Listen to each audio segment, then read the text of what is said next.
Breaking news Kukatpally కల్తీ కల్ episode లో ఎక్సైజ్ పోలీసులు అలర్ట్ అయ్యారు. కల్లు దుకాణాలపై వరుసగా దాడులు చేస్తున్నారు. ఇక దాంతో కల్లులో కలిపే మత్తు పదార్థాలు నిర్వాహకులకు దొరకకుండా పోయారు. ఇక కల్లు ఎంత తాగినా మత్తు ఎక్కకపోవడంతో వారంతా పిచ్చి పట్టినట్లుగా చేస్తున్నారు. అలా కుత్బుల్లాపూర్ ఎక్సైజ్ పిఎస్ పరిధిలోని సూరారం హాస్పిటల్ కు కల్తీ కల్లు బాధితులు క్యూ కడుతున్నారు. ఇప్పటి వరకు 10 మందిని హాస్పిటల్లో చేర్చారు వారి బంధువులు. కల్తీ కల్లుకు బానిసలైన వారంతా శివారు ప్రాంతాల ప్రజలు, కార్మికులే ఉన్నట్లు తేల్చారు.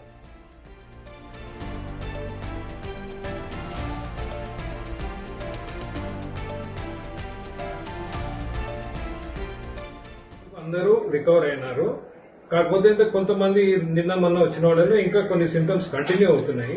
అవి కూడా మోస్ట్ ప్రాబ్లీ 2-3 రోజుల్లో అది తగ్గిపోతాయని మేము ఊహిస్తున్నాం. 15 మంది ఇప్పుడైతే హాస్పిటల్లో కరెంట్ అడ్మిటెడ్ ఉన్నారు. ఐసీయూలోను వేరే వార్డ్స్ లో అడ్మిట్ ఉన్నారు. సో వాళ్ళకి ట్రీట్మెంట్ అయితే జరుగుతుంది. ఒకవేళ ఎంత సివియర్ గా వచ్చినా కూడా హాస్పిటల్లో మేనేజ్మెంట్ చేసే అవకాశం అయితే ఉంది. సకాలంలో రాకపోతే ప్రాణాపాయ స్థితి వచ్చింది అన్నట్లు మనకి న్యూస్ పేపర్ రిపోర్ట్స్ అయితే కనబడుతుంది. కొంతమందికి కొన్ని డెత్స్ ఏవో అయ్యాయని చెప్తున్నారు. ఇవన్నీ ప్రివెంట్ చేసుకోవడానికి సత్వరమే ఇమ్మీడియట్ గా ఇక్కడ పోకుండా హాస్పిటల్ కి వచ్చేసి ట్రీట్మెంట్ తీసుకోవడం చాలా ముఖ్యం. ఎందుకంటే ఆ ప్రోటోకాల్ ఒకటి ఫాలో కావాలి. ఏ మెడిసిన్స్ ఇవ్వాలి, ఏవి ఆ టైంలో ఇస్తే తొందరగా మనకు కంట్రోల్ చేయడం